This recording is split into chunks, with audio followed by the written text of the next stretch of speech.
gracias por recibirnos de manera virtual. Estamos muy contentos de compartir y de tener este primer contacto para el programa que el Museo Amparo ofrece, que se llama Diálogo con Universitarios. En esta ocasión, el tema es Arte y Sistema Museal, nuestra contemporaneidad, y nos da muchísimo gusto que nuestra invitada de hoy sea la doctora Ana Garduño. Ella ha colaborado en diversas ocasiones con el Museo Amparo y es una especialista. Me voy a permitir presentarla para ustedes. Ana Garduño es doctora en Historia del Arte por la Universidad Nacional Autónoma de México. Es miembro del Sistema Nacional de Investigadores Nivel 2, investigadora titular del CENIDIAP INVAL. Ella obtuvo el premio Antonio García Cubas de Lina al mejor libro de arte en el año 2016 por el libro Alfredo Guatirrojo y el Museo Nacional de la Acuarela. Además, es editora del libro Agendas Culturales del Siglo XX, publicado por la Universidad Nacional Autónoma de México en 2023, libro que también obtuvo el premio de la Cámara Nacional de la Industria Editorial Mexicana al arte editorial. Las líneas de investigación de Ana Garduño son historia y análisis del sistema de museos en México, coleccionismo de arte y políticas culturales. Entre las publicaciones relacionadas al Museo Amparo se encuentran el artículo Ángeles Espinosa Iglesias García, directora fundadora del Museo Amparo, publicado en el libro Agendas Culturales del Siglo XX, Desafíos de una Gestión.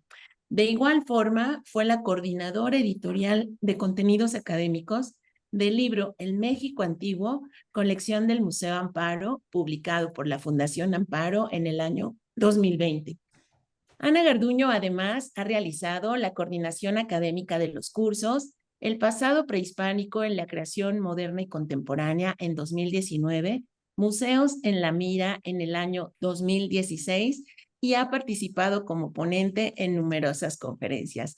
Ana, te agradecemos muchísimo que hayas aceptado esta invitación para hoy compartir justamente con estudiantes de la Facultad de Artes de la Universidad Autónoma del Estado de Morelos este tema que es muy interesante y creo que para ellos muchísimo más como inicio a sus actividades.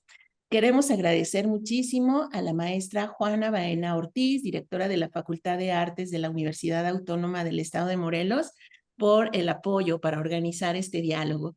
Pues sin más, bienvenidos a todos ustedes, chicos, desde el estado de Morelos y los dejo con la doctora Ana Garduños para iniciar con esta presentación. Recordarles que al final estaremos recibiendo todas sus preguntas y comentarios y dudas, ¿sí? Ya sea en el chat o bien tomando el micrófono para poder plantear sus inquietudes. Muchísimas gracias y comenzamos contigo, Ana. Gracias, Silvia. Bueno, me da muchísimo gusto estar con ustedes, con todas, con todos, con todes. Me encanta trabajar con gente joven que se está formando como artista. Por supuesto, cuenten conmigo para cualquier duda, para cualquier tema que ojalá yo les pudiera resolver. Agradezco mucho el hospedaje y la invitación también del Museo Amparo, con quien ya escucharon que tengo una larga relación muy fructífera de diálogos, de intercambios, etcétera.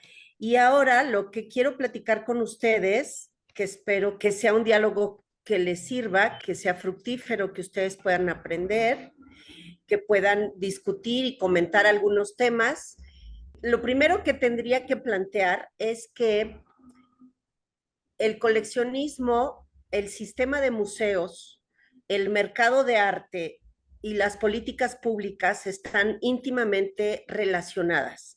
Que una carrera exitosa de un artista no necesariamente está relacionado con la calidad de la producción visual, plástica, no necesariamente está relacionada con el éxito. Tienen otros factores muy importantes que están operando a favor o en contra de una carrera artística. En este caso vamos a hablar un poco de estos factores. El mercado es un factor enorme, muy grande, lo dejé fuera, pero podemos platicarlo, por supuesto, pero siempre me interesa mucho que el punto de partida quede clarísimo. El tema de la producción artística con la visibilidad que proporcionan los museos, con el tema del coleccionismo privado. ¿Quién compra el arte que se está produciendo en este momento? Está relacionado siempre con políticas instrumentadas desde el ámbito público. Pueden ser desde museos privados, de administración privada, pero que son públicos, como el Amparo, o puede ser desde los museos del Estado, controlados por la Federación, el INBA, en el caso de museos de la Ciudad de México, o museos de los gobiernos de los estados. En el siglo pasado, porque todo esto son políticas de largo alcance, no crean que se inventan políticas públicas en corta duración, generalmente son procesos que pueden llevar décadas. El cambio en el sistema de museos en este país empezó alrededor de 1920. En los años 80, 90 del siglo pasado hay un cambio fundamental en el mundo de los museos y nos preparó, digamos, para lo que estamos viviendo ahora. Lo primero y más importante es que los museos han estado en construcción al mismo tiempo que el Estado, al mismo tiempo que la nación, son procesos paralelos. La nación necesita representación visual y los museos son los que proporcionan el aparador para que el Estado consigne nociones identitarias para usos colectivos. En este caso, en México, lo que ha predominado y sigue predominando, y sobre todo en este sexenio, se retomó el tema del paradigma de la nación como una nación multicultural, multiétnica, indigenista, con estructuras nacionalistas, por supuesto populistas, que se han ido actualizando, pero que tenemos desde hace más de 100 años. Y otro tema muy importante es que el Estado decidió monopolizar el asunto de la educación, del arte y la cultura, y para eso creó desde hace 100 años una infraestructura básica, que fue en 1921 crear la Secretaría de Educación Pública para controlar todo el tema educativo federal, y después, en 39, el Instituto Nacional de Antropología e Historia para concentrar todo el tema del patrimonio, el patrimonio arqueológico, histórico, antropológico, histórico, etcétera. Y después, en 46, 1946, la creación del Instituto Nacional de Bellas Artes para concentrar, monopolizar todo el tema de lo artístico, tanto lo artístico del pasado, siglo XIX, XX, como del futuro. Y, por supuesto, la institución que aquí tensiona, en este caso puse la UNAM, pero son cualquier universidad, las universidades autónomas diseminadas a lo largo de todo el país, tensionan ese control y ese monopolio de la SEP, del INA, del INBA, porque tienen sus propios programas educativos, tienen sus propios programas visuales, sus propios museos, y eso es muy importante. Cuando las universidades tienen sus propios museos, pueden hacer una contrapropuesta a lo que el Estado está planteando. Dentro de estas estrategias estatales tenemos que el Estado ha decidido controlar la educación, la producción de arte desde la formación de los alumnos, y por eso las principales escuelas para educar artistas no están en el ámbito de lo privado, sino están en las universidades públicas. A lo largo de todo el país están en la UNAM, y el INVAL tiene una escuela, La Esmeralda, donde también controla el tema de la educación, cómo educamos a nuestros artistas, qué materias impartimos, etcétera. Eso ha generado el hecho de que el Estado esté controlando la educación. Ya hay en la Ciudad de México desde hace más de 10 años una escuela que se llama Centro, que tensiona, que resiste las políticas del Estado en materia de educación de artistas y que les da clases que en las universidades públicas no están ocurriendo, como clases de gestión de proyectos, que son súper importantes, porque al final muchos de ustedes van a hacer proyectos que tienen que gestionar, que tienen que proponer a los museos, a las galerías, a las becas, los premios, los certámenes. Entonces, saber hacer proyectos, saber presentar proyectos, saber generarlos, explicarlos, convertirlos en atractivos, ese es todo un desafío, digamos, que debería de ser parte de la formación Otro tema súper importante, el tema de mercado. Muchos alumnos saben hacer proyectos, pero no saben comercializarlos, no saben ofertarlos, no saben abrirse las puertas para lograr entrar a ese mundo súper complicado que es el del mercado del arte, sea el local, el regional, el nacional, el internacional. Entonces, son materias, procuración de fondos, dónde procuras fondos, a quién, dónde consigues, cómo consigues dinero para que tus proyectos se materialicen.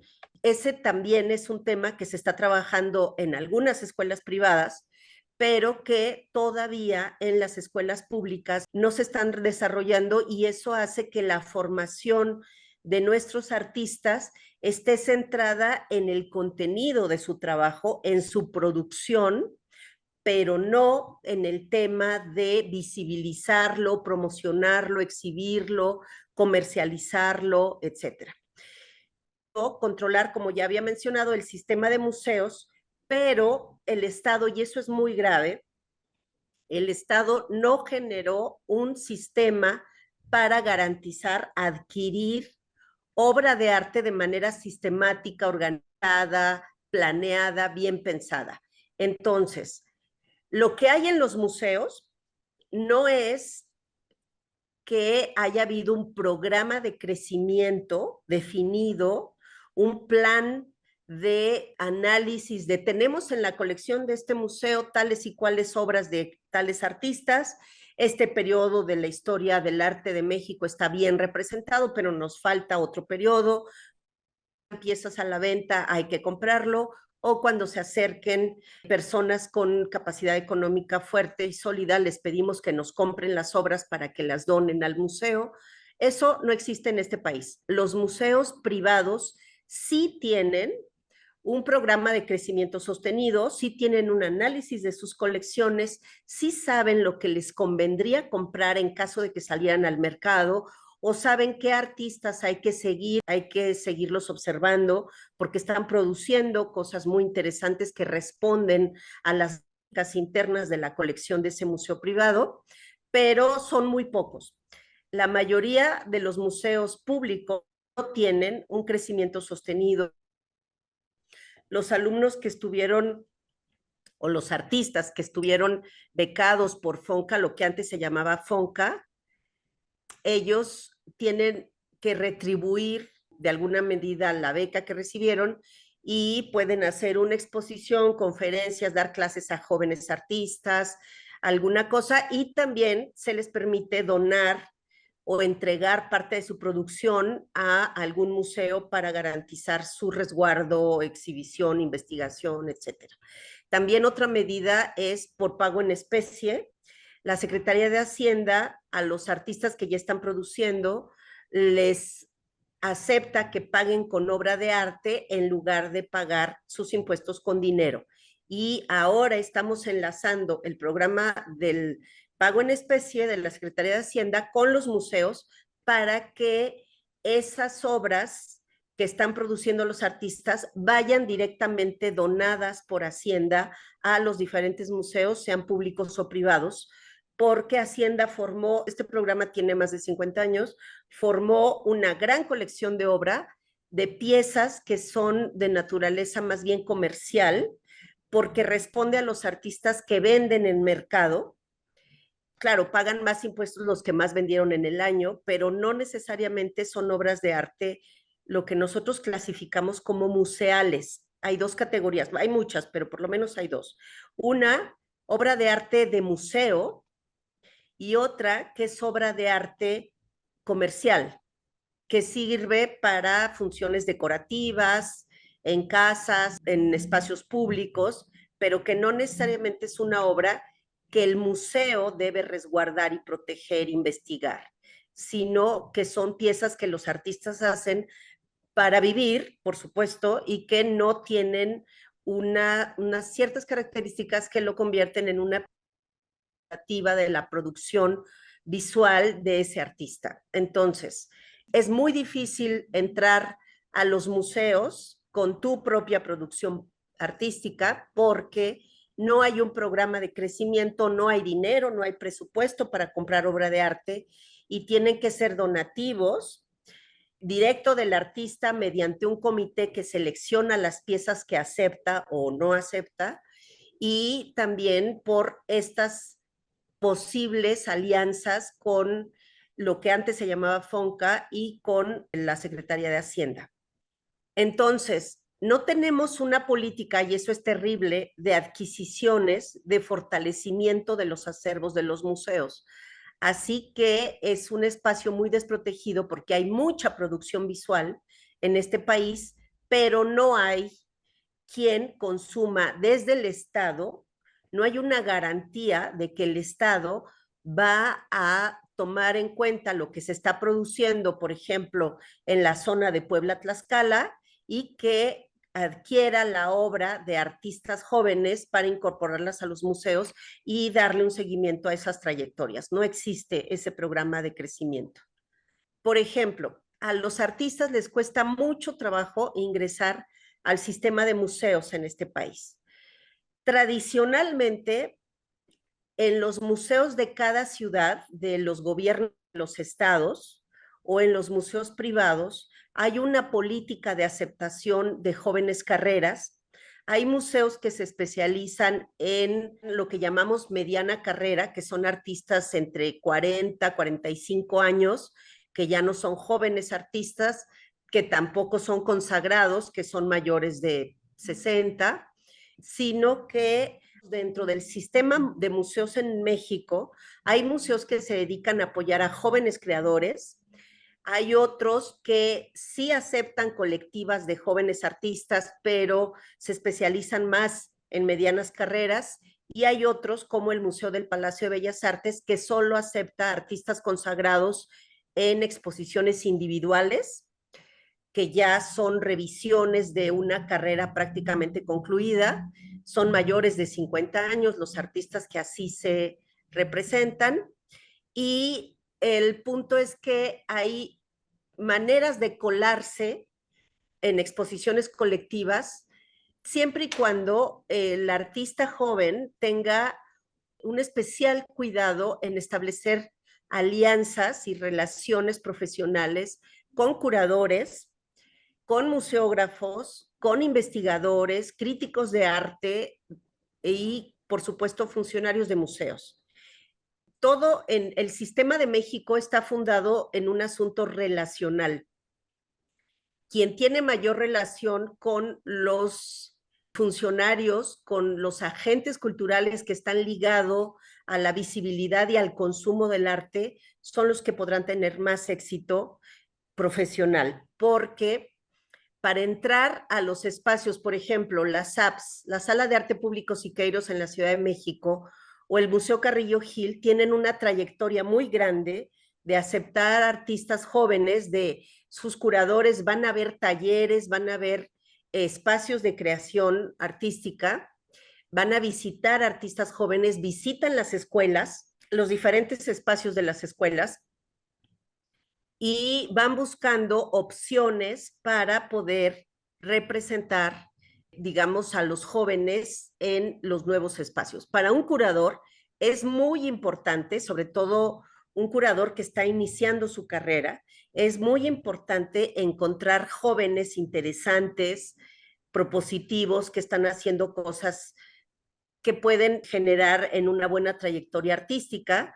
Entonces, descubrir artistas es una condición de posibilidad que tienen los curadores, que generalmente atienden. Entonces, estar atentos a ir a buscar en los talleres, en las escuelas, en los pequeños espacios de exhibición, encontrar artistas nuevos, jóvenes promesas, digámoslo así, es muy importante también para los curadores, para los directores de museos, para los gestores culturales, presentar una exposición con novedades. El museo siempre tiene un requisito de novedad, igual que el mercado. El mercado del arte también requiere siempre de novedad, están pidiendo sangre fresca siempre. Entonces, los espacios dentro del Limba que aceptan jóvenes artistas es generalmente la Sala de Arte Público Siqueiros y el Museo Carrillo Gil. en colectivas. Individuales los van a hacer las galerías de arte joven, las van a hacer iniciativas de los propios artistas en las galerías de sus universidades, en galerías de sus ciudades, de sus estados, en algunos espacios públicos que logran gestionar, pero generalmente los espacios museales les cuesta mucho trabajo. En la UNAM también hay espacios en la Ciudad de México donde pueden ingresar jóvenes artistas en colectivas, pero es un poco más complicado, digamos. En el caso del IMBA, el Rufino Tamayo ya es para carreras consagradas y sobre todo para artistas internacionales. Sí hay, por supuesto, entrada para artistas nacionales, pero una vocación importante del Museo Rufino Tamayo es presentar arte internacional en el país. Hace una función de traernos lo que está pasando en el mundo, sobre todo en este sexenio con la directora actual, nos ha traído lo que ha estado pasando en estos años en el arte internacional para conocerlo desde México. También otros espacios del IMBA, que todos estos se crearon con mucha dificultad. A los museos que son de naturaleza una institución conservadora, les cuesta mucho trabajo abrirse al arte joven, porque tiene muchos riesgos. Pueden ser artistas que despuntan bien y después se caen, el artista entra en depresión, ya no quiere seguir creando, no encuentra su lenguaje, le cuesta mucho trabajo comunicarse con los gestores que hacen posible la exhibición de su obra, etcétera. Entonces, para un museo, invitar a un artista joven es una inversión, es un riesgo, y hay un problema si el artista se cae, si el artista no continúa la carrera. Por eso los museos no compran tan fácilmente o no aceptan donaciones de obra de arte joven, porque ese artista puede no consolidarse. Entonces el museo se queda con una obra que tiene que cuidar siempre, que tiene que resguardar, que tiene que mantener en condiciones de conservación perfectas, pero que ya no está dialogando con nada porque no representa ni un momento de la historia del arte en nuestro país, ni representa los inicios de un artista prometedor, ya no representa nada. Entonces, los museos son muy conservadores, prácticamente no aceptan obra de jóvenes artistas. Cuando ya aceptan, y por eso las bienales o los concursos donde hay premio de adquisición son muy importantes, porque es una manera, una estrategia de cómo los artistas jóvenes pueden entrar al sistema y decir, tengo una pieza mía en la colección de tal museo o de tal institución. Entonces, en el IMBA solo hay dos más, el X-Teres Arte Actual, que prácticamente se ha venido decantando hacia el performance desde que nació en los 90, se dedicó mucho al performance todos los años 90 y al arte sonoro, tiene un archivo importante de arte sonoro en su institución, y el Laboratorio de Arte Alameda, que también se va por asuntos interactivos, por asuntos digitales, trabaja mucho arte en red, arte en video, y son, digamos, los espacios públicos donde uno puede acceder. En la UNAM hay otros espacios, el MUCA Campus, que era un museo, ahorita todavía se activa de vez en cuando, hace algunas exposiciones, pero mover el MUCA en Ciudad Universitaria es un poco complicado, pero es un espacio enorme donde se pueden hacer mucho trabajo, sobre todo revisiones contemporáneas de la trayectoria de artistas egresados de la UNAM, por ejemplo, no se está haciendo, debería de poder hacerse, que fuera un espacio natural para los artistas educados en la UNAM. Está el Chopo, que también acepta colectivas con artistas que apenas están iniciando su trabajo público.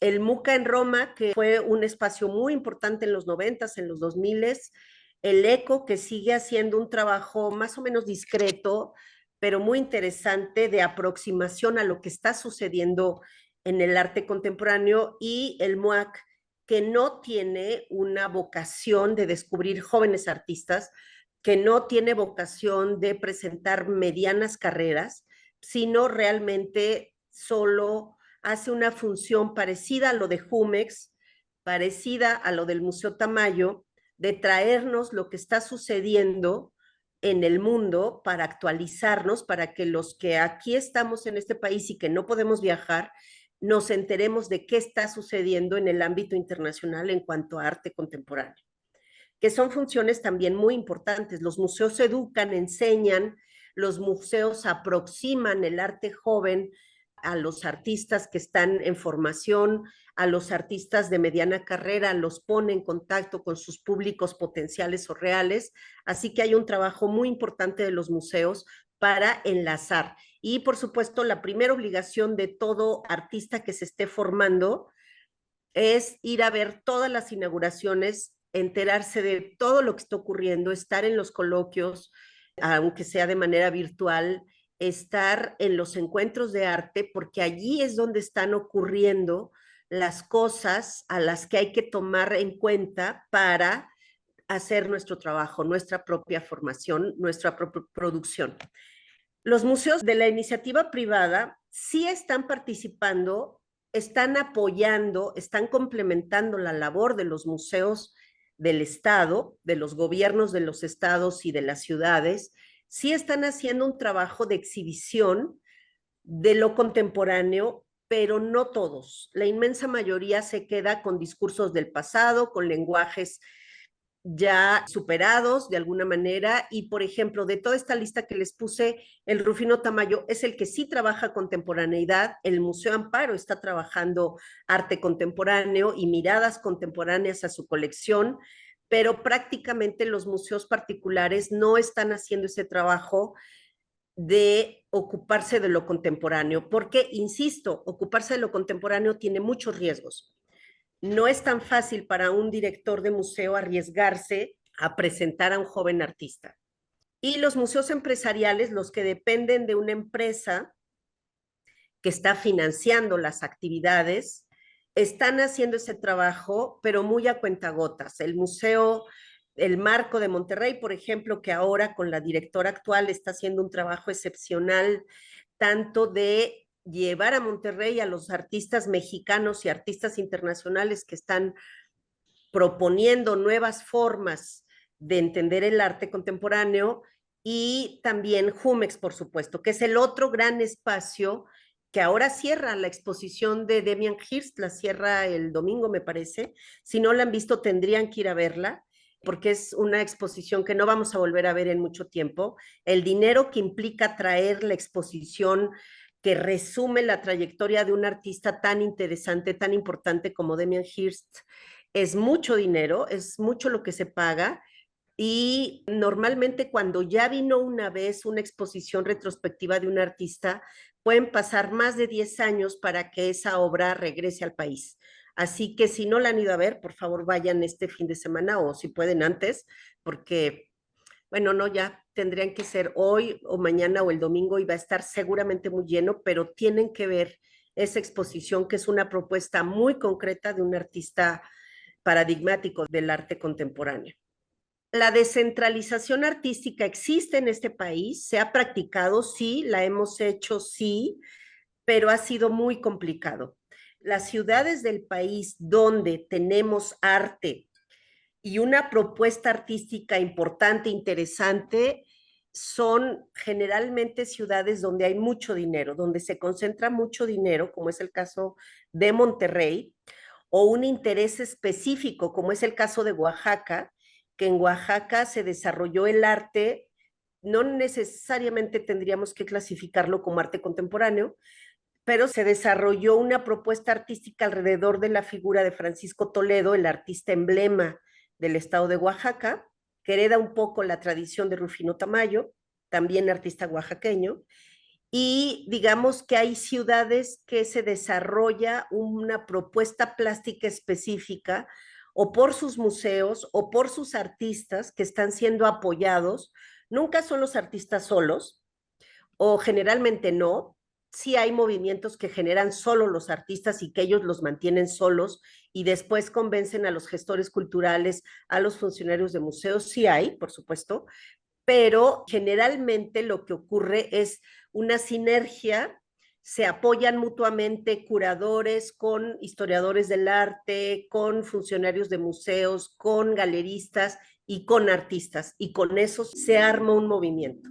En el caso de Monterrey, hay un interés muy específico de la élite burguesa de Monterrey, de la gente que tiene mucho dinero, de que esa riqueza económica que desarrollaron a través de las empresas manufactureras o de la industria, de la metalurgia, por ejemplo, tenían mucho interés en que esa riqueza se convirtiera también en riqueza cultural, riqueza artística. Entonces, decidieron, fue una estrategia, fue planeado, pensado, construir los espacios museales para exhibir tanto el arte de producción local como los grandes artistas nacionales y los internacionales.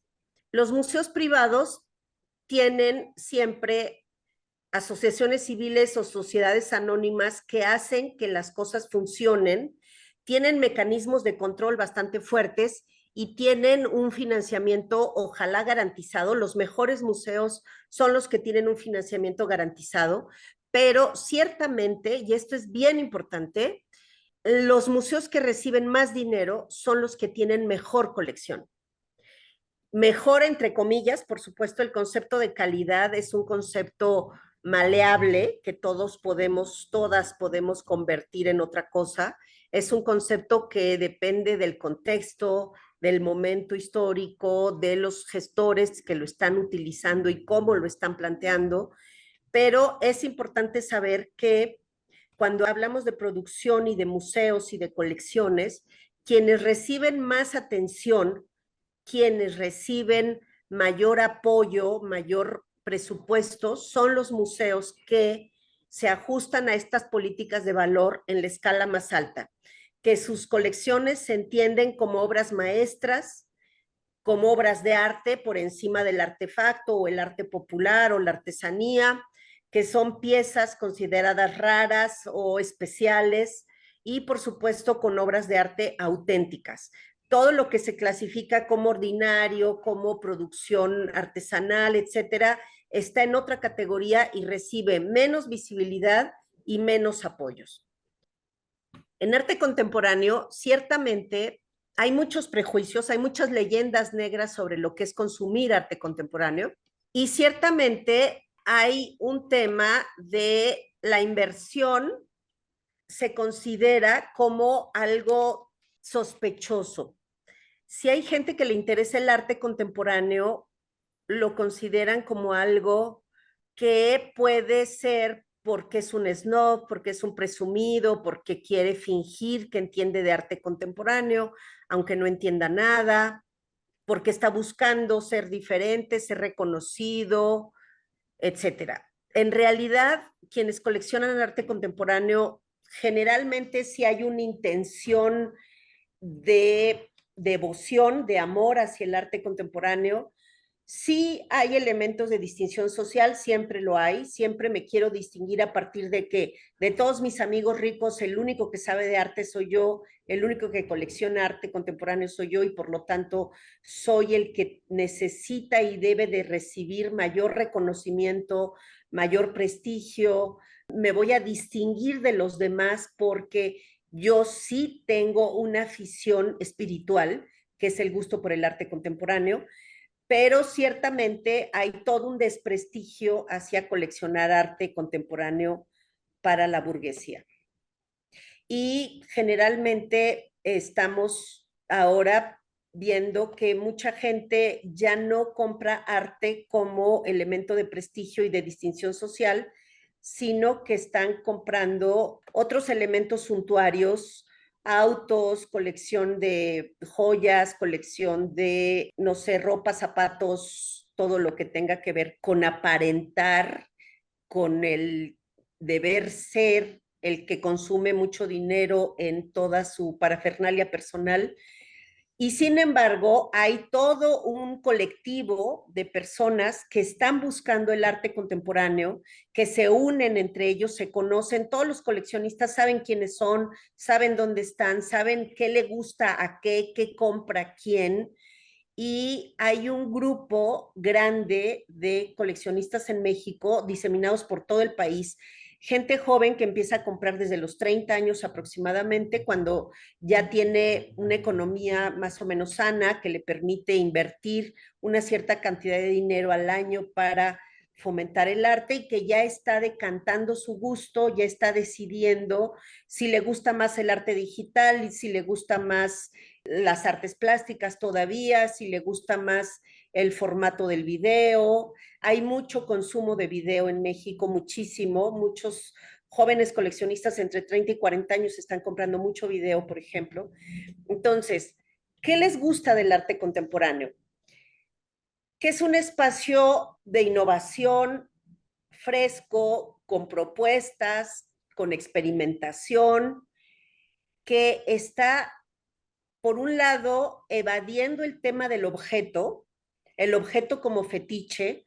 Muchos artistas ya con mayor educación, sobre todo empresarios, ejecutivos que ya estuvieron viviendo en otros países, les interesa mucho trascender el tema del fetiche, del objeto artístico en sí, y ya se van hacia el concepto, ya aceptan entrar a la abstracción del concepto de arte, donde los derechos que compra es la reproducción de esa pieza, no la pieza material en sí misma, sino el derecho de reproducir, por ejemplo, la cáscara de plátano frente a una obra específica de arte que tenía en su colección el dueño de Taco Inn, por ejemplo.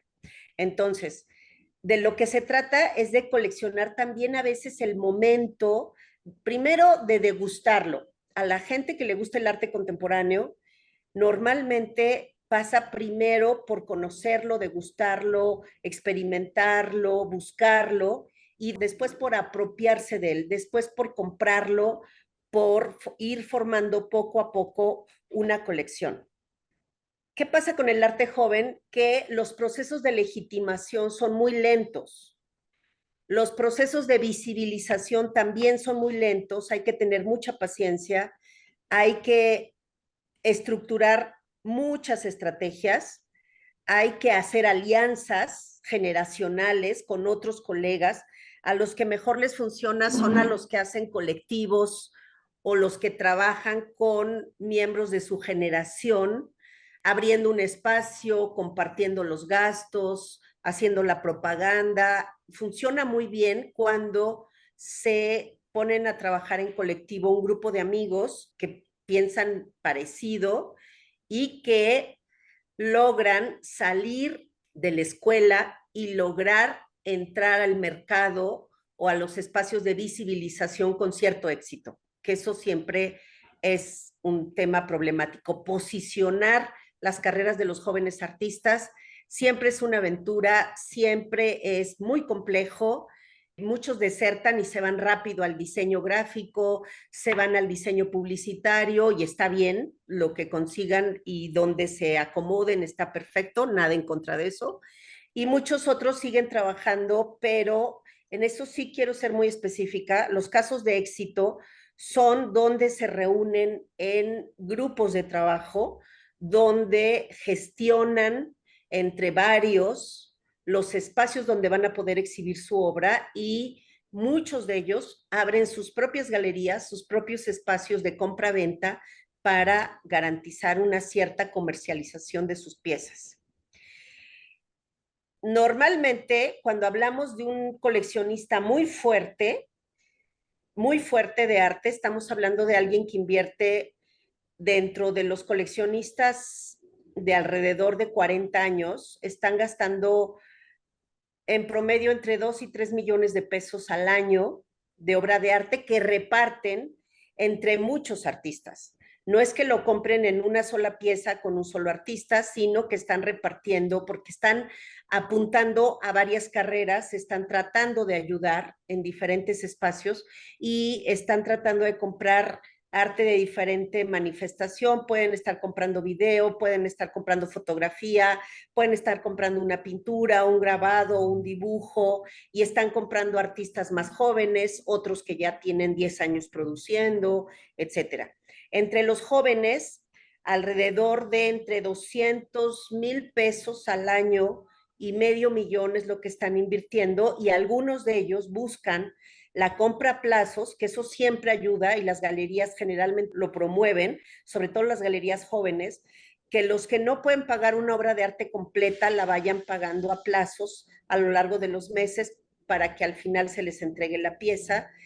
Eso normalmente lo hacen las galerías que todavía están trabajando con jóvenes menores de 30 años. Y por supuesto, el arte contemporáneo sigue siendo muy decorativo. Hay una tendencia, el mercado del arte mexicano es muy conservador. Los coleccionistas mexicanos, más bien los que no son coleccionistas, que son aficionados a comprar obra, pero que todavía no se consideran coleccionistas, que todavía compran para decorar sus espacios, siempre buscan obras llamativas, obras brillantes, obras que se puedan exhibir en la sala, obras que funcionen en un espacio específico de formato doméstico, que no sea demasiado grande porque luego no hay espacios donde colocarlo. Y hay muchos artistas que buscan este tipo de piezas, piezas suaves que no generan crítica social, que no generan crítica política, sino que son a veces tendencias en colores que pueden combinar perfecto con sus espacios de representación, sean públicos o sean privados. Ciertamente los artistas que funcionan bien en el mercado son los que pueden manejar la dualidad de trabajar con obra decorativa para este consumo burgués o clase media que no es muy exigente, y al mismo tiempo generar su propia producción plástica que le va a dar distinción, que lo va a ubicar en el territorio de la producción visual contemporánea, pero que no tiene tanto que ver con lo que está produciendo para el mercado. Digamos que los artistas más flexibles son los que logran posicionarse mejor porque no están apuntando a un solo mercado, sino están produciendo obra de museo, digámoslo así, obra de galería, y están produciendo obra de comercio para colocar fácilmente en el mercado y con eso financiar su verdadera producción visual, digámoslo así. Entonces, estábamos con el caso de Monterrey. Monterrey tiene premios de adquisición, tiene la Bienal FEMSA, que también se acaba el día 25 en el Museo de León, se acaba ya, y que tiene una apuesta por el arte contemporáneo, sí apoya jóvenes, pero jóvenes con ciertos requisitos, que ya tengan galería, que ya tengan mercado, que ya tengan crítica de arte, que ya hayan exhibido sus piezas en algunos recintos de prestigio, etcétera. Y tiene una colección latinoamericana muy interesante, muy interesante. FEMSA es de los pocos que han apostado por lo latinoamericano en México. Como tenemos coordenadas ideológicas muy nacionalistas, casi todos los museos en este país trabajan solo arte mexicano. En el caso de FEMSA, que tuvo su museo y luego lo cerró, tiene una vocación latinoamericana muy interesante que combina muy bien con sus negocios, que tienen negocios, son los dueños de Coca-Cola y la distribución de Coca-Cola en toda América Latina, entonces combina muy bien con sus negocios en el subcontinente latinoamericano y tienen grandes nombres, grandes artistas, grandes piezas dentro de la producción de un artista, tienen las mejores etapas. Otra es esta colección que ha tenido sus subidas y sus bajadas. Este es otro espacio muy interesante que no está estudiado. A mí me encantaría también, tanto como FEMSA, me gustaría mucho trabajar esta colección. Es la colección de los López Rocha, de Virginia y de Aurelio López Rocha, que se llama Alma Colectiva y es de Guadalajara. Es una colección, él es el coleccionista, pero generalmente los coleccionistas le ponen el nombre de su acervo, también el nombre de la esposa, o al revés, si la esposa es la coleccionista, pone también el nombre del esposo como parte del capital cultural de la colección. Y ellos empezaron en los años 80 con neomexicanismo todavía, después hicieron muy bien el giro al arte conceptual y yo no podría hablar de la colección López Rocha, que es un coleccionista muy importante en Guadalajara, fue funcionario político, fue secretario de turismo en Guadalajara. Yo no creo que ustedes recuerden el proyecto de hacer un Guggenheim en Guadalajara, que estuvo muy en los años 80, 90, todavía en los 2000 se traían el tema de hacer una sucursal de Guggenheim en Guadalajara, era un proyecto de López Rocha. Y la colección López Rocha se funda, se crea, se consolida y es una de las más importantes del país hoy por hoy, gracias a Carlos Ashida, que es el curador, el crítico de arte, el historiador del arte, el investigador, el experto en artes, que va enseñando al coleccionista, le va explicando, lo va asesorando a él, al coleccionista y al grupo de artistas jóvenes que se están formando en los años 80 y que tienen un momento excepcional que todos quisiéramos que existieran, que es un coleccionista sensible y con dinero para apoyar esas carreras que se están gestando y un curador inteligente, interesado, que puede hacer labores de asesoría, de enseñanza y que al mismo tiempo está ligado con el mercado porque tiene su propia galería. Y el hermano del coleccionista, Tomás López Rocha, también fue dueño de la Galería Charro Negro, que fue muy importante para visibilizar estos artistas. Y ellos tienen artistas nacionales, artistas internacionales y sobre todo artistas locales de Jalisco, de Guadalajara y de los alrededores. Entonces, ellos tuvieron un momento muy importante en la vida de toda colección, que es cuando llegan al museo. Una colección que se forma normalmente en el ámbito de lo privado, revisa galerías, va viendo talleres, va conociendo artistas, está en todos los certámenes, en todas las ferias, en todos los espacios de comercialización, etcétera. Y cuando llegan al museo, esas colecciones, cuando logran entrar al museo para presentarse como un acervo, es un momento muy importante para las colecciones. Esto ocurrió con la colección López Rocha en 1999, donde presentaron artistas.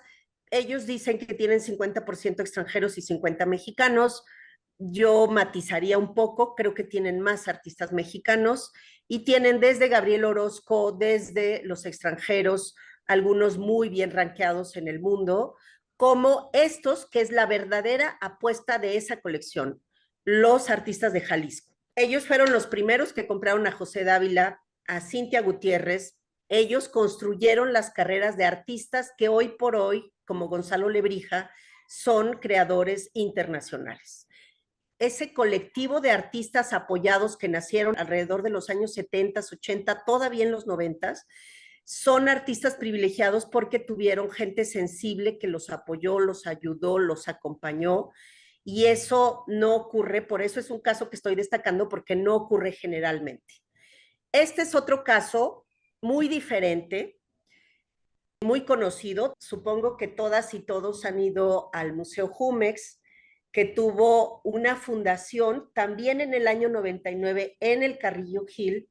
Tuvieron su primera presentación como colección y él también, Eugenio López, el dueño de la colección, había estado ligado a una galería que tuvo en Estados Unidos. Primero hizo una sala de exposiciones en donde tiene la fábrica de jugos y después hizo su maravilloso, fantástico e increíble museo, que es uno de los mejores museos de México, sin duda, con un arquitecto al que sí le encargaron que hiciera un espacio dedicado al arte contemporáneo que necesita otra espacialidad diferente al arte conservador, al arte tradicional, al arte clásico. Y Eugenio López sí es uno de los coleccionistas más importantes del mundo mundial. Por ejemplo, cuando salió este libro de arte contemporáneo, él era uno de los coleccionistas entrevistados en el índice de ese libro tan importante. Pero ¿qué pasa con la colección Jumex? No está realmente apostando en la colección por el arte joven mexicano. Tiene algunos mexicanos, pero es porque son artistas internacionales, artistas de reconocido prestigio. Eugenio López lo que quiere es ser un coleccionista global, universal, reconocido porque tiene las mejores piezas o lo que se ha rankeado, lo que se ha clasificado como las mejores piezas de los grandes artistas del mundo contemporáneo. Entonces, sí tiene becas para apoyar a jóvenes creadores, sí las tiene.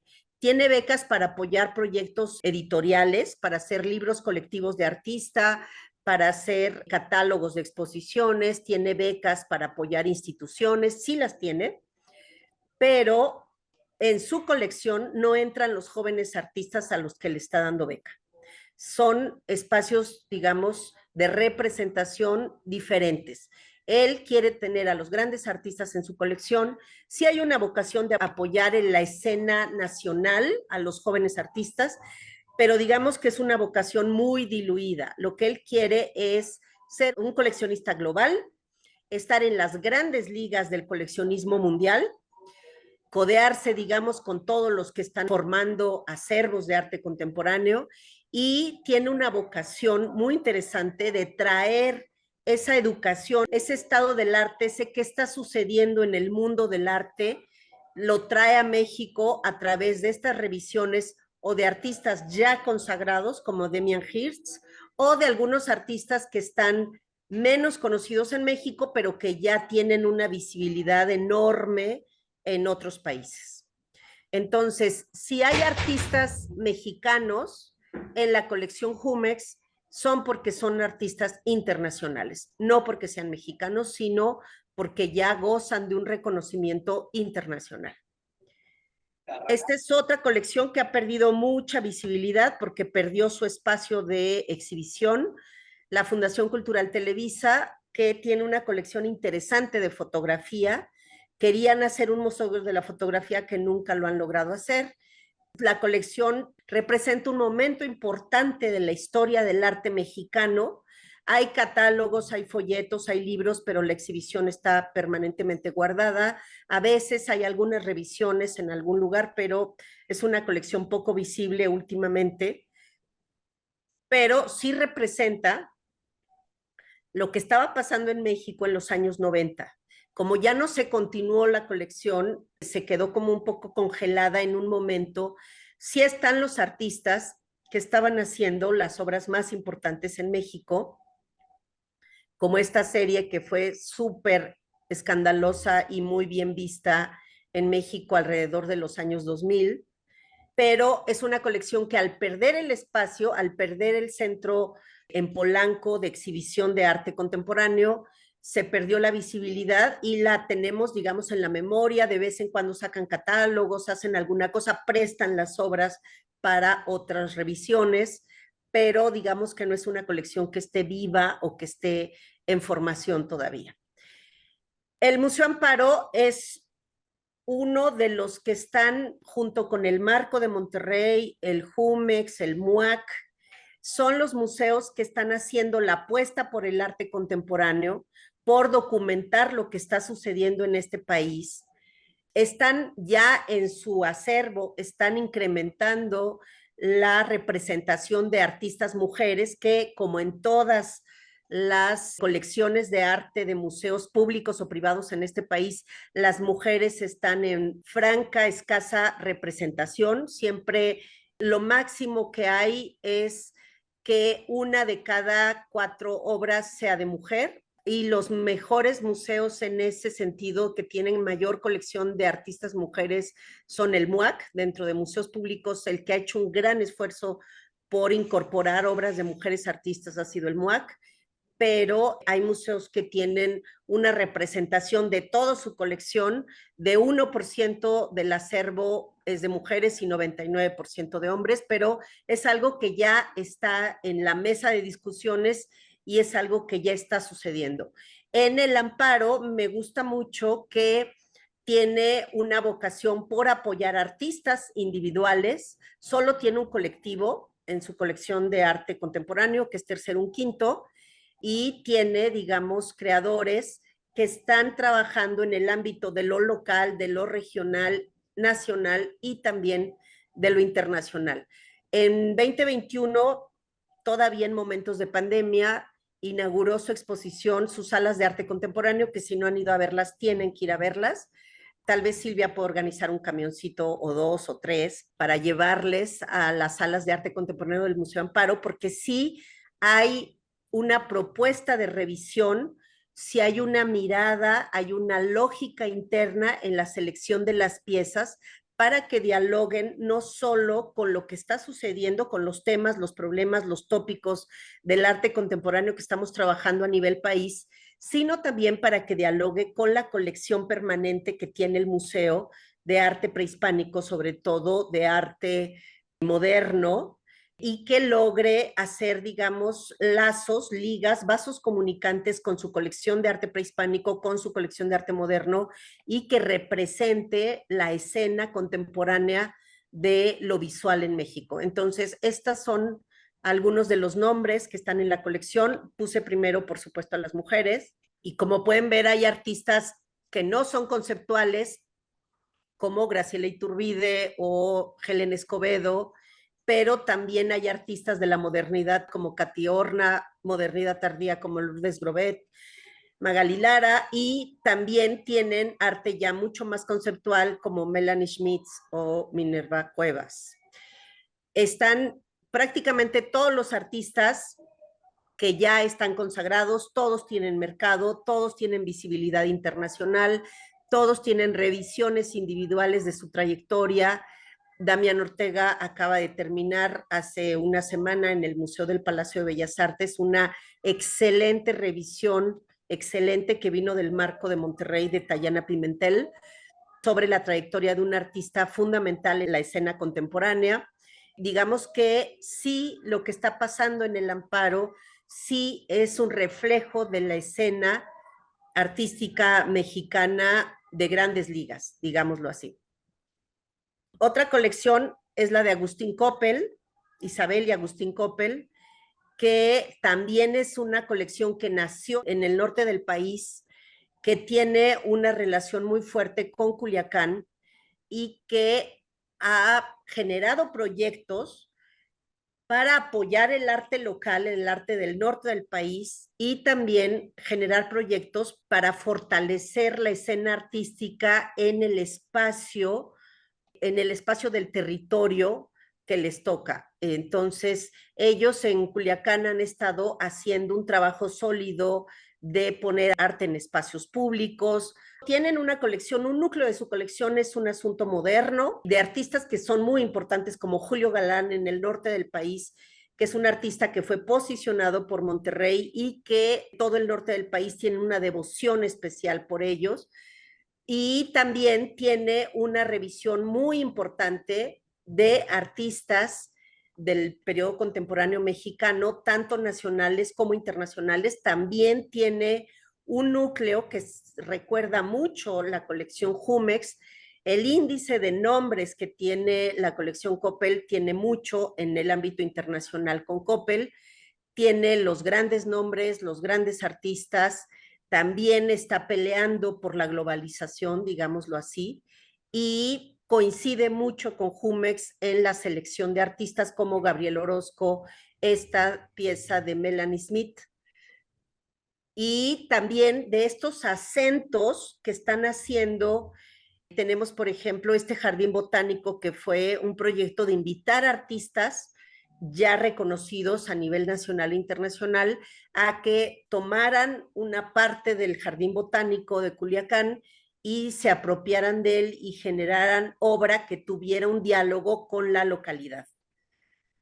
La colección Coppel, salió muy rápido, prácticamente es una colección de los 90s, y ya en 2008 comisionó a Tayana Pimentel para que hiciera la primera exposición con la colección que se llamó Las implicaciones de la imagen y que se montó en un montaje maravilloso en el MUCA de CEU, que es un espacio privilegiado para el arte contemporáneo, con muy buena recepción. Y después ya hicieron un montón de exposiciones, aquí les puse algunas. Como no tienen un espacio de exhibición permanente todavía, ese es el siguiente paso de la colección Coppel, están haciendo núcleos, exposiciones con conjuntos de sus acervos seleccionados y los están presentando. Por ejemplo, esta de Blockbuster la presentaron en el Marco, en el MUAC, etcétera. Entonces, digamos que tienen exposiciones que van itinerando, que van circulando por todo el país, haciendo una labor fundamental de apoyo a la formación de jóvenes artistas que de otra manera no podrían ver este compendio de obras en sus espacios locales, digamos, ¿no? También tienen esta, Rastros y Vestigios, Cámara de Maravillas, que también la han exhibido en diferentes espacios.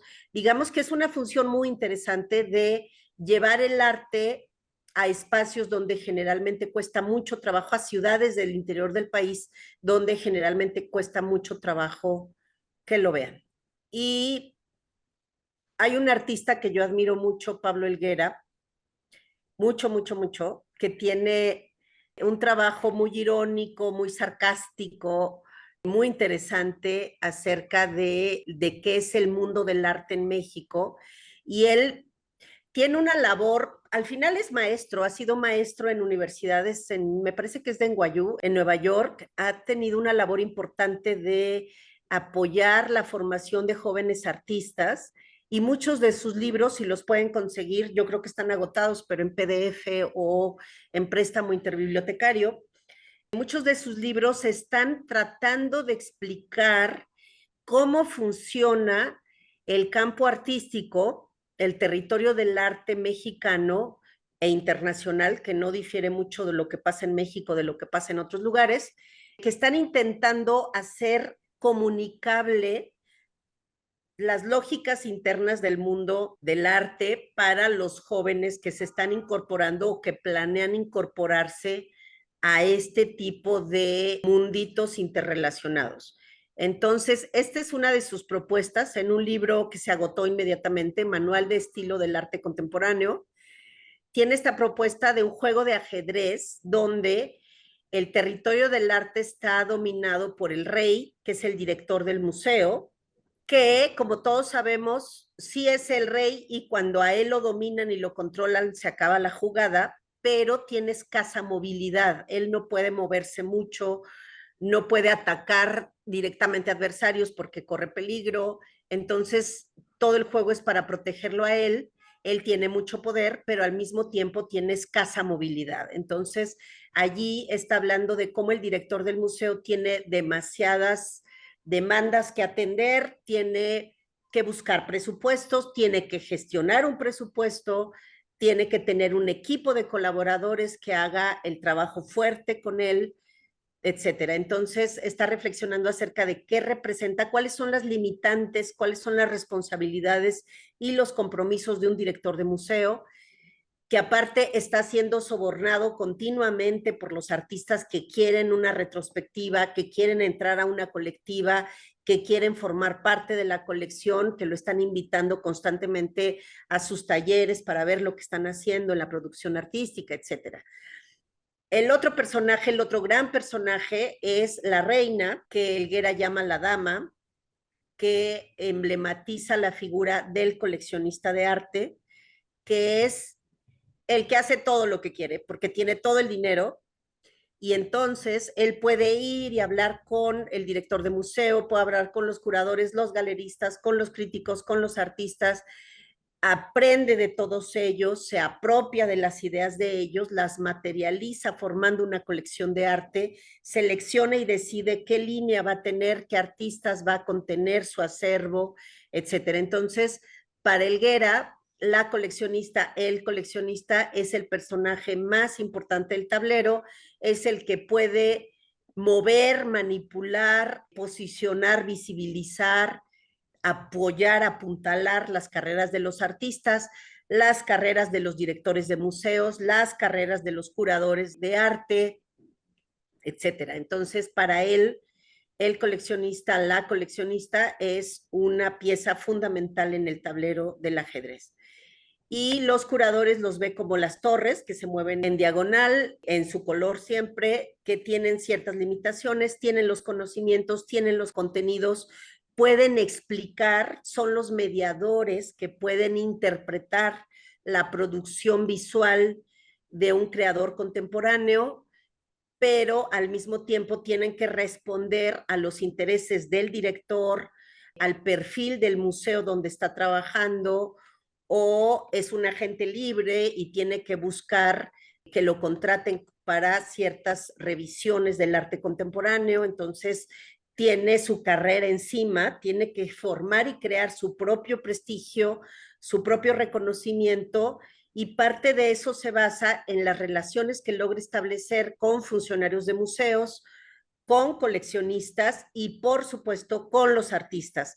Tiene que crear productos culturales, exposiciones, revisiones, donde siempre presente artistas nuevos, artistas frescos, que están proporcionando otra nueva mirada sobre el arte contemporáneo, que están desarrollando una producción con cierta personalidad que puede funcionar muy bien en un cierto territorio, en un espacio museal o en una galería, etcétera. Entonces, hacen un trabajo muy complicado. En realidad todos hacen un trabajo súper complicado de estar negociando con los intereses del museo, con los intereses del mercado, con las propuestas de los artistas, con los deseos y los gustos de los coleccionistas, y que están haciendo una labor de mediación, pero mediación sobre todo en el universo de los contenidos, que es muy diferente de los galeristas que están haciendo mediación, interpretación, traducción de lo que el artista está planteando, pero a través del mercado. El objetivo del galerista es convencerte de que compres. Uno, al artista, convencerlo de que les deje su obra a precio bajo para ellos venderlo a otro precio, por supuesto, y tienen una labor también muy importante porque están haciendo mediación, están haciendo interpretación. Ellos, los galeristas, son los que hablan con los coleccionistas y los convencen de que esa obra vale la pena apostar por ella, de que ese artista joven que está llegando al mundo del mercado es una apuesta firme, sólida, que se va a sostener con el tiempo. Entonces, para Helguera, esos son los caballos, ¿no? Los galeristas, los que tienen posibilidad de moverse, no tan amplia, porque dependen de lo que el artista le esté proponiendo, lo que el artista les esté generando y de las relaciones que puedan establecer con los coleccionistas, que son los que le compran en volumen alto y en precios ya diferentes a los que compra alguien que va pasando por allí, que ve una pieza, que tiene el dinero suficiente y decide invertir en ella, pero que es un comprador ocasional al que, si el galerista le dedica atención, le dedica tiempo, puede convertirlo en un aficionado y luego en un coleccionista. Para Helguera, los críticos son los alfiles, donde les está concediendo un papel, me parece un poco... Este libro ya es viejo, debe tener como 20 años. Yo creo que el papel del crítico se ha ido desvaneciendo en el aire en las últimas décadas. Prácticamente no se realiza crítica de arte en México, no hay críticos consolidados, profesionales. Antes, todavía en la modernidad tardía, los críticos vivían de escribir en la prensa, en las revistas, de tener programas o ser invitados y tener o columna en periódicos o una columna radiofónica en algunos espacios de noticieros culturales, etcétera. En televisión también recuerdo mucho que Raquel Tibol, una crítica de arte importante de finales del siglo pasado, tenía su programa de televisión. Ella participaba con algunos cortes de varios minutos explicando qué estaba pasando en la escena artística mexicana, etcétera. Eran críticos profesionales que vivían de hacer crítica, que recibían su dinero para vivir de lo que les pagaban en las columnas de periódicos y de revistas, en los programas de radio y de televisión, que a veces ocasionalmente podían hacer ellos mismos curadurías de arte. Raquel Tibol hizo curadurías en muchos museos del estado, que podían escribir por contrato libros de autor, que el artista o la galería del artista o el coleccionista lo comisionaba para escribir un libro sobre determinado artista para formar parte de la campaña de difusión de ese artista. Pero ahora la crítica de arte es un poco más informal. Prácticamente no hay quien viva de hacer solo crítica de arte, y se habla mucho en redes sociales, pero no hay una crítica profesional, no hay un seguimiento a la carrera de los jóvenes artistas.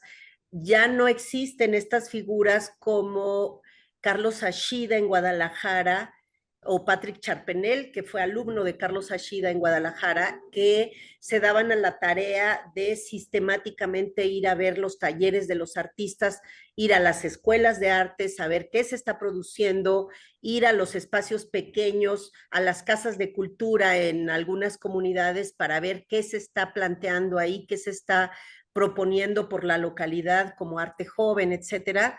Digamos que si en algo estamos carentes en México hoy, es en crítica de arte profesional, educada, bien formada, y eso genera fenómenos de merolicos que llegan y apantallan y hablan y hacen mucho escándalo y mucho show, pero que en el fondo no tienen una propuesta artística sólida, porque al final todo crítico de arte tiene una propuesta, tiene un gusto artístico, tiene fundamentos, y la diferencia entre un crítico y cualquier otro aficionado al arte es que el crítico puede fundamentar sus juicios, puede fundamentar sus aseveraciones, tiene argumentos sólidos, bien planeados, bien pensados acerca de por qué, para qué hay que coleccionar este artista, para qué hay que apuntalar la carrera de este colectivo de jóvenes creadores en Cuernavaca, en Puebla, en Oaxaca, etcétera. Digamos que esa es la gran diferencia de los críticos de arte. Y por supuesto, en esta mirada de Pablo Helguera, siempre a los artistas les encanta, por lo menos los artistas que yo conozco, muchos artistas, hacerse los sufridos, los que son los castigados de la historia, y en este universo que nos está planteando Helguera, los artistas son los peones, o sea, los peores, a los que les va súper mal, a los que siempre sacrifican, son los que están en la primera línea de la batalla, que tienen un poder muy restringido, que se pueden mover escasamente, no pueden brincar hasta el otro lado del tablero como les gustaría, y de pronto de su primera exposición pasar a una consagratoria en el Palacio de Bellas Artes o en el Museo Amparo, sino que tienen una movilidad bastante restringida y un poder bastante limitado. Entonces, eso siempre me ha generado mucha risa con Helguera y con muchos otros artistas, de nosotros somos los pobrecitos, los peones, los sacrificables, los que trabajamos mucho. Yo creo que depende de la órbita de donde se vea. Donde yo estoy ubicada en el mundo de la investigación, veo todo el trabajo de gestión, de compromiso, de responsabilidad que tiene tanto el director, el funcionario de museo, el curador, el subdirector del museo, el jefe del departamento de difusión de un museo, el jefe de curaduría, el jefe de museografía.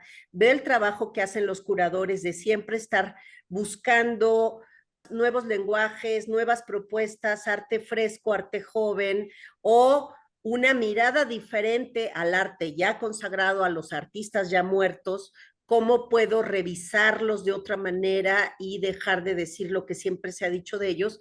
Es una apuesta siempre muy arriesgada y muy comprometida. El trabajo de los galeristas también, muchos galeristas se arrepienten de haber dejado pasar artistas que después se consiguieron en consagrados, que después fueron importantes y punteros en el mercado. Entonces, hay mucha responsabilidad, mucho compromiso, y tienen que asumir sus errores y los fracasos y las apuestas en vano. También apuestan artistas que después se desvanecen, que después no logran continuar una cierta trayectoria, que cambian de giro y en la segunda etapa de su carrera ya no son tan exitosos, etcétera. Entonces, digamos que en este tablero del mundo del arte contemporáneo, nadie la tiene fácil, nadie es producto de la suerte, nadie es producto de las circunstancias favorables, todo es trabajo, compromiso, responsabilidad, aprender, leer mucho, estar atento a todo lo que sucede.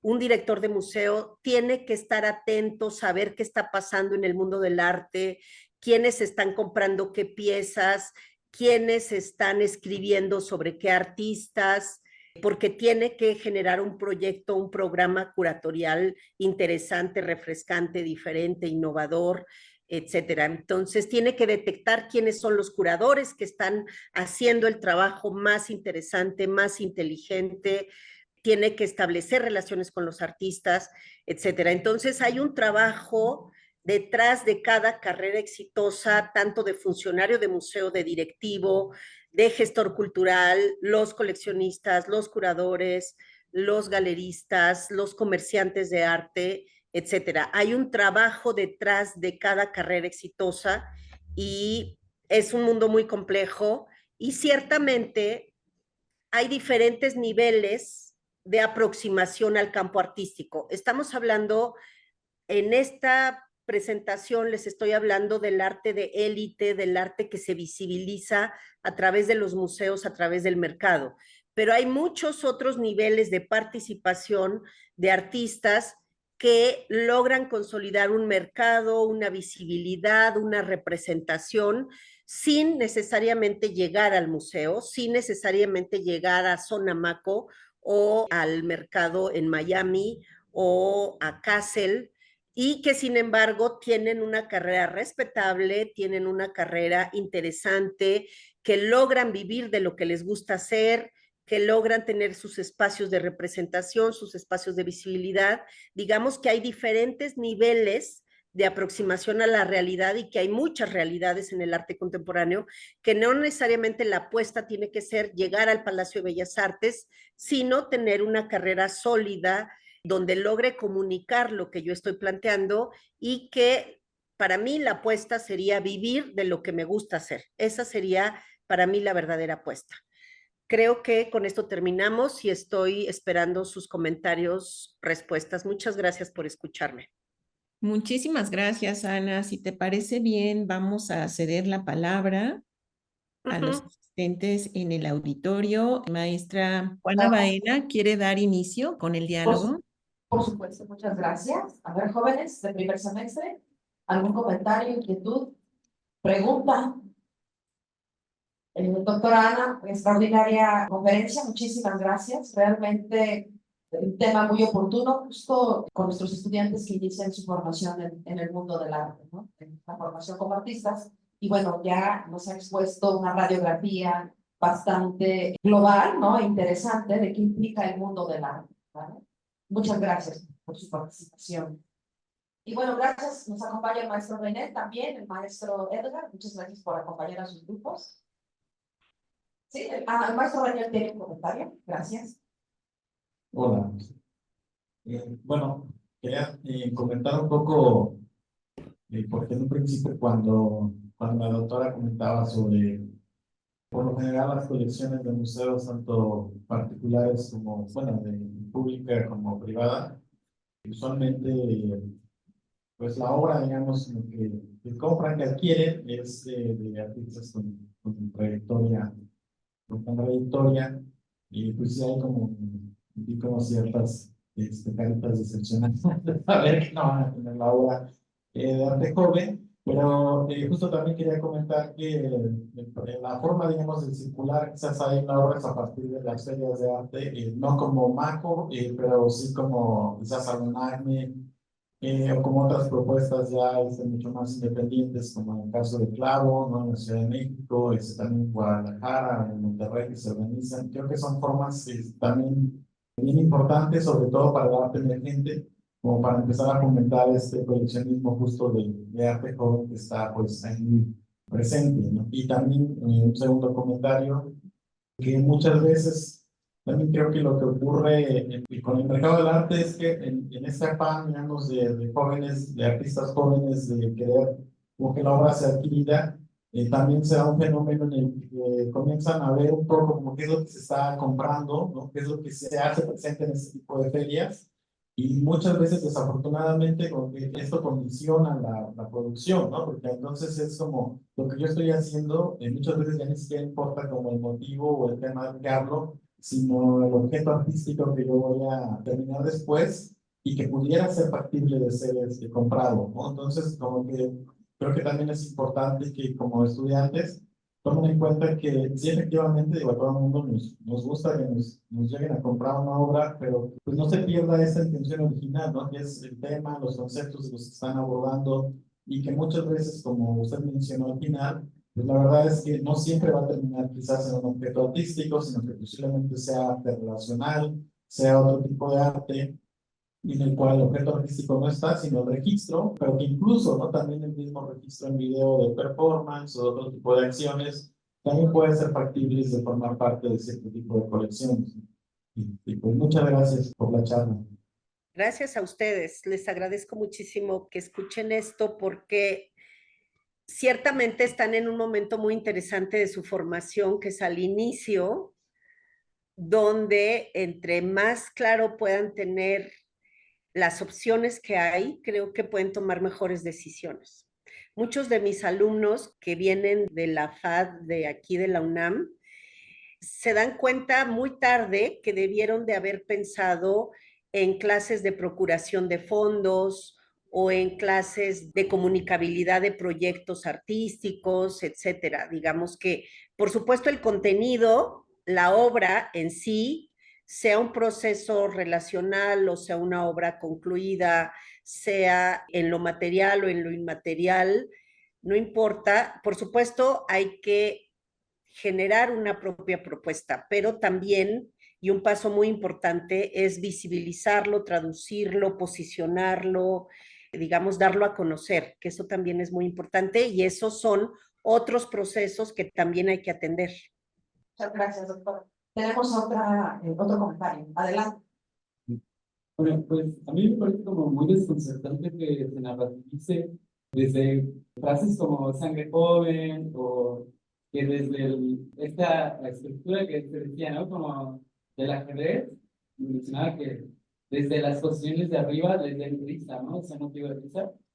Creo que o sea, entiendo el punto de que el siglo XXI es un sistema capitalista y mucho se define a través de eso, de la acumulación del capital, pero pues a mí me parece como muy desconcertante el no reconocer un contexto que creo que es más general y promedio para todos, que es esto, ¿no? No somos dueños de empresas multinacionales que en principio nada tiene que ver con el arte, sino más bien con la venta de ciertos productos. Pues nada, o sea, creo que es como muy desgarrador ver el panorama desde una explica más objetiva y un poco más como, pues eso, reconociendo que es todo un sistema que estructuralmente funciona para el beneficio de un cierto grupo político o económico que tiene poder. Y mientras, pues eso, ¿no? Nos vemos relegados a romantizar o a idealizar la práctica artística, cuando pues, la realidad y muchas veces lo que pasa pues, es eso, ¿no? No hay un apoyo a los artistas emergentes, y aunque seas un artista mexicano, esto de los museos que son importantes, tampoco hay un apoyo para los artistas mexicanos, ya sea si eres joven, si eres con mediana trayectoria. No sé, la verdad es que, pues sí, creo que son temas que constantemente están sobre la mesa, pero muchas veces como que, no sé qué sea, pero normalizamos el simplemente aceptarlo. Y eso, ¿no? Como bajar la cabeza y que se rían de nosotros, como, pues eso, como los productores.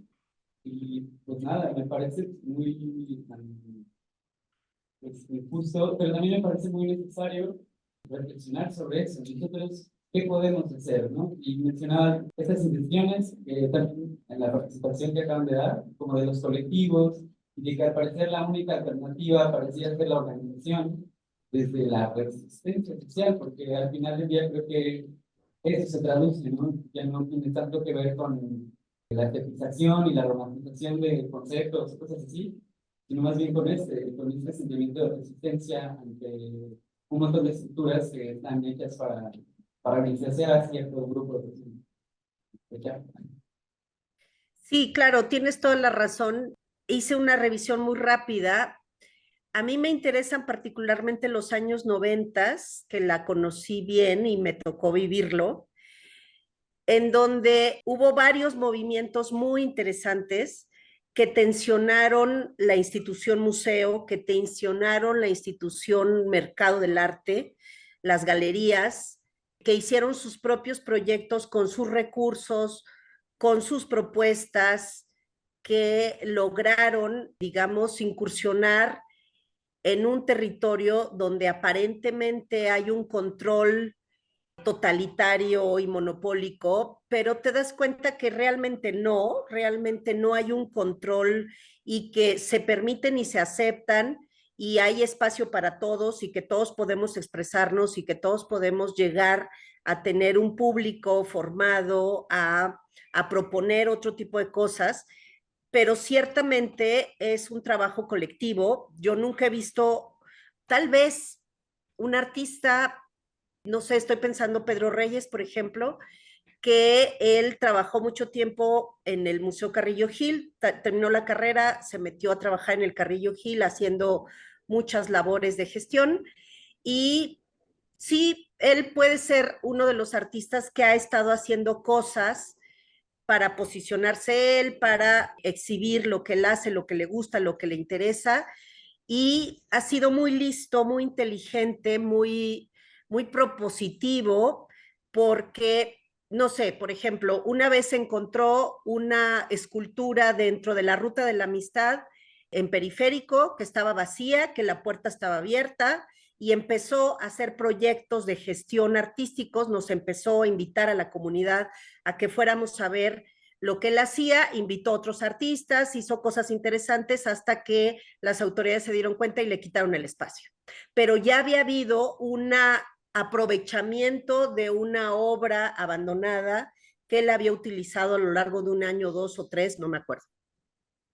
Después, como él hace escultura, estuvo trabajando, estuvo buscando, encontró algún dato de que había habido un museo de la escultura en Coyoacán de Geles Cabrera, una escultora mexicana educada en la escuela de la UNAM, y fue a hablar con ella, la contactó, la entrevistó, ella le dio todo el archivo y empezó a posicionar a Geles Cabrera como artista y el Museo de la Escultura que había existido en Coyoacán.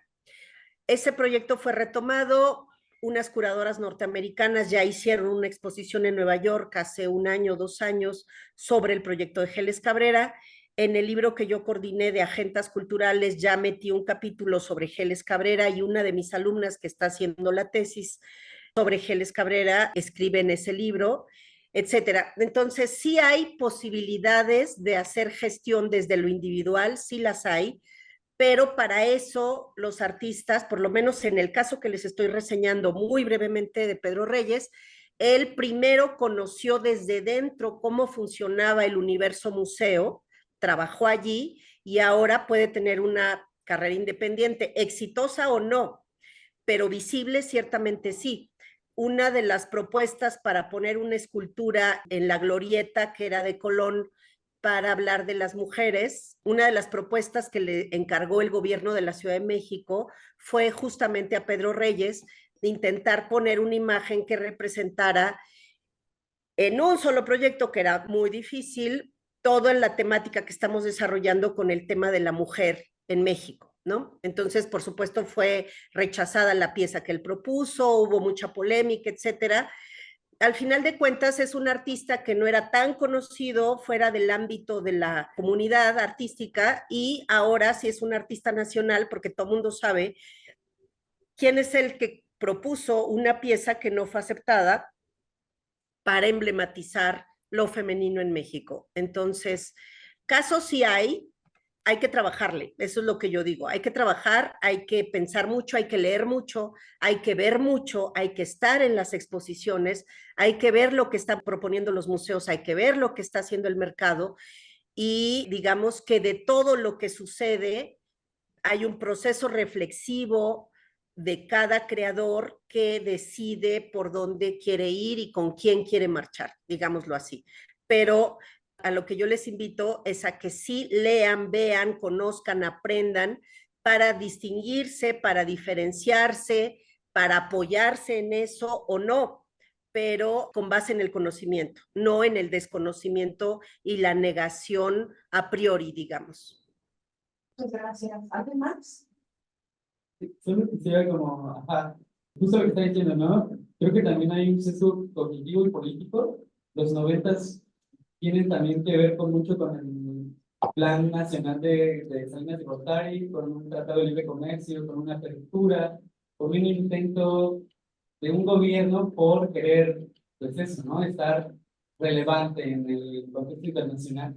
Creo que también eso es preocupante porque hoy nos pone en una narrativa de un plan de desarrollo que tiene la intención, o al menos esa es como la teoría, de reivindicar y revalidar estos principios históricos que nos conforman como sociedad mestiza, considerando todas estas diversidades culturales, pero también es que tanto de ello es justo como en el periodo salinista, ¿no? Apropiación y un uso ventajoso de las narrativas y los discursos a beneficio, por lo menos, de termina siendo un grupo, ¿no? Un grupo reducido, ya sea empresarial o político. Y nada, pues, también gracias por la charla.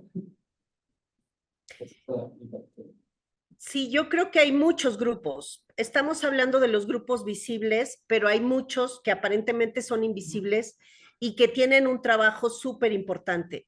Ahorita, por ejemplo, en Puebla hay varios grupos artísticos que están haciendo un trabajo de dignificación de narrativas locales, regionales. En Oaxaca siempre ha habido colectivos y grupos que trabajan con intereses propios y que están fuera del mercado, fuera de lógicas comerciales, que ellos están generando sus propios proyectos de sobrevivencia económica, digamos, para no tener que depender del mercado, etcétera. Entonces, creo que son decisiones que hay que tomar. ¿Por dónde quieres moverte? Lo que yo he visto es que en los últimos 20 años, poco a poco, las estructuras oficiales han ido abandonando el hecho artístico, lo han ido dejando un poco a su suerte o lo han confinado en casas de cultura, junto con las clases de macramé y las clases de taekwondo, etcétera, que hay mucha dejadez de parte de las estructuras oficiales a las que ya no podemos seguirles pidiendo que nos resuelvan la decisión de qué hago con mi carrera, qué productos culturales estoy generando, qué vocación y qué voluntad de hacer me va a caracterizar. Creo que tenemos que aprender, a mí me parece que aprender a manejarme en diferentes ámbitos sin negarlos, sin negar ninguno, simplemente conocerlos para saber por dónde me quiero mover yo, para poder tener una capacidad de inserción o no, es mi decisión, pero a partir del conocimiento, a partir de tener una propuesta generada en lo que he aprendido. Eso me parece muy importante. A veces en el centro de investigación donde trabajo nos llevan propuestas de artistas, de jóvenes artistas que están basados en propuestas locales y regionales que tienen una repercusión nada despreciable en el ámbito de lo local y que tienen una presencia en sus comunidades bastante interesante y que yo creo que es parte de mi trabajo apoyar ese tipo de manifestaciones en el caso de que me pidan ayuda, ¿no? Entonces, creo que hay muchos niveles y que ahorita les presenté solo uno porque tenemos muy poco tiempo, pero que hay muchos niveles de participación donde todos en algún momento podemos decidir si interactuamos o no. Y eso me parece que es en sí muy valioso. Muchas gracias. Al contrario, muchísimas gracias, doctora Ana.